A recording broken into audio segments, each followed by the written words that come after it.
पतंजली योग सूत्रातलं 30वं सूत्र आहे. व्याधी, स्थान, संशय, प्रमाद, आलस्य, अविरती, भ्रांती दर्शन, अलब्ध भूमिकत्व, अनवस्थितत्वानी चित्त विक्षेपास्ते अंतरायाः.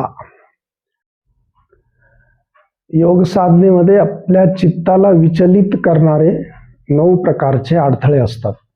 त्यामुळे आपली साधना जी आहे ती योग्य प्रकारे होत नाही. तर हे अडथळे कोणकोणते आहेत?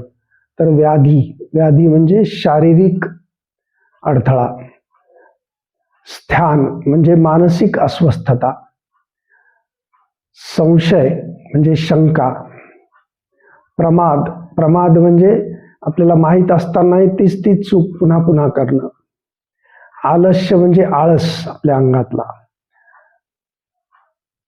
त्यानंतर अविरती म्हणजे रुची नसणं, इंटरेस्ट नसणं, भ्रांती दर्शन म्हणजे भ्रम निर्माण होणं आणि त्या भ्रमामुळे आपल्याला योग साधना व्यवस्थित होत नाही. अलब्ध भूमिकत्व म्हणजे योग साधनेला बसतो आपण परंतु ती साधनाच होत नाही. आणि अनवस्थितत्व म्हणजे होतंय आपण काही वेळ करतो परंतु त्याच्यामध्ये स्थैर्य नाही प्राप्त होत. अशा प्रकारचे 9 जे अडथळे आहेत हे आपल्याला योग साधनेमध्ये येतात. त्यामुळे चित्त एकाग्र होत नाही आणि आपल्या साधनेमध्ये प्रगती होत नाही. म्हणून आपलं जे चित्त आहे ते आत्मस्थित होण्यासाठी ह्या अडथळ्यांमुळं बाधा येते.